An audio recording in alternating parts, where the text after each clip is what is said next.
Yo, what is up, guys, and welcome back once again. My name is Jordan, also known as J Monster, and unless you have been living under a rock for the past few hours, you have probably heard that Dawn of War 3 has been announced. Which is huge news, huge, because I didn't think we'd ever see anything else coming out of this series again. But Sega and Games Workshop seem to be getting along quite well lately, so it looks like we're going to be seeing a lot of really, really cool Warhammer games that are coming out soon. Of course, Warhammer Fantasy is going to be coming out on the 24th of this month, but this is amazing because 40K, and I know I'm going to piss off some fantasy fans by saying this, but 40K is a hell of a lot bigger and more popular than fantasy. So this is huge news. I'm so excited. So let's move on to the trailer because there's some interesting stuff that's happening here. Of course, it's the third game in the series, so a lot of the stuff in the trailer revolves around threes. Of course, there's three big streams of bodies falling into this like pit in the middle of some desolate wasteland. A lot of the fan art that you can see here, there's three heads. There's the Eldar, there's the Space Marine, and there's, of course, the Orcs. And these are the three races that were huge in the first game. So it looks like they're kind of going back to basics. So I think what we're going to be seeing predominantly, at least until maybe they release like a DLC or something, or maybe they'll just do what they did in the first game and just throw chaos in there. Just kind of as like a curveball for us. But it looks like predominantly it's going to revolve around the three races, the Eldar, the Blood Ravens chapter, and the Orcs. And of course these three are very old, very bitter enemies. So the trailer itself starts out with this very grizzled looking, what I assume to be a Blood Ravens veteran, because there aren't very many of them left at this point. If you guys haven't followed the other games, the Blood Ravens chapter went through a civil war due to chaos corruption. A Tyranid invasion of their recruiting world, so they are not in good shape as a chapter.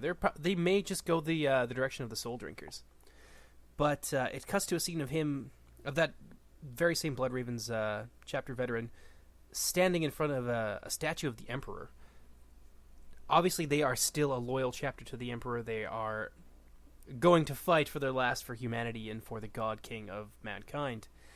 But then it breaks into this little storm scene where you can see just the Blood Ravens trying to hold... It's symbolic of their struggle, obviously. Just trying to hold on, and some of them being swept away. So I think what we're going to be seeing here is kind of maybe the last of the story of the Blood Ravens that we saw begun in Dawn of War 1. This whole trailer just screams apocalyptic to me. There's going to be a big showdown between these three races. It's all going to come full circle. That's what it looks like to me. And of course... Then the statue turns into a horde of orcs. Now, this is really cool because they're bringing them back as, like...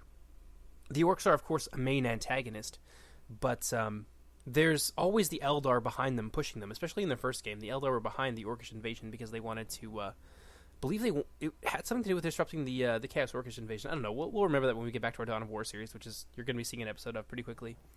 But, of course, the orcs are present, and then you see this scene of a dying Blood Raven Space Marine have his arm pulled off by what looks like a big orcish knob. Like, it was brutal. There's some brutal stuff that happens in this chapter. And then, I'm not sure what he's holding. It looks like a ponytail. A little bit. Oh, excuse me. It's allergy season. It's that time of year. But it's like a little knoblar, and it looks like he might be holding, like, gene seed. Like a piece of the gene seed that was torn out of that Blood Raven Space Marine's body by that knob. Which is brutal. Like, this is just brutal. Everything about this is just dark and apocalyptic. And then you see, of course, the Eldar. And take a look at the texturing on the Eldar's armor. It's of course, Wraithbone. That's what it looks like to me. It looks like Wraithbone. And then it cuts out to this scene. And there's, like, this hive. And it's all made out of the same stuff that their armor appears to be made out of. So it looks like there might be, possibly, we might see an invasion of an Eldar craft world. Or something. Because the Eldar are already present in these catacombs. Like, they're all here, and then the Howling Banshees start pouring out of it. And it all seems to be made of the same stuff that their armor is made of. So that's what I'm guessing, because they also have a couple of Wraith Knights.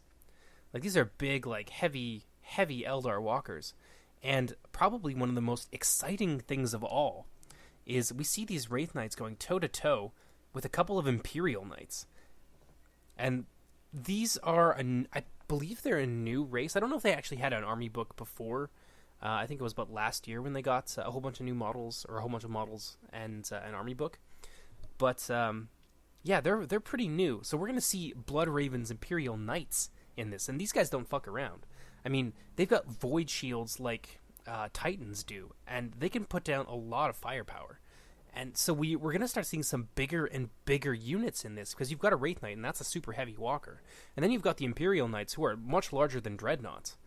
So, like, the scale of the series has gone up, like, much more ambitious than when it was in Dawn of War 2.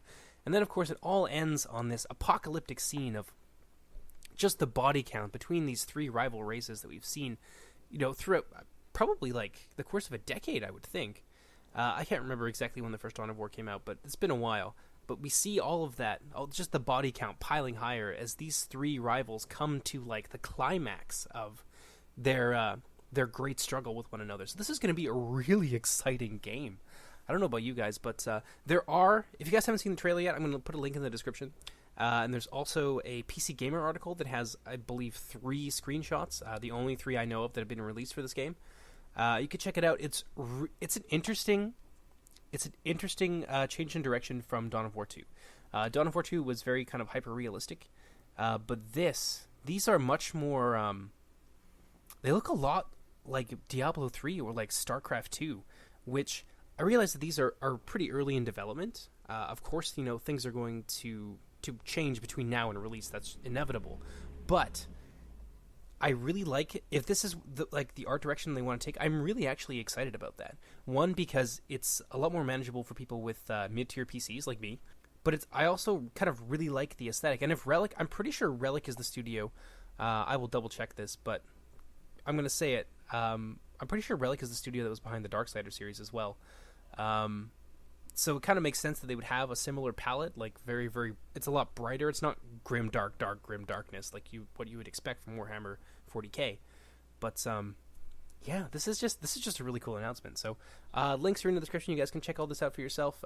Historical Battles being coming up next, and just so many cool Warhammer games coming out. I will see you guys later in the next episode. Take care, everybody. Bye bye.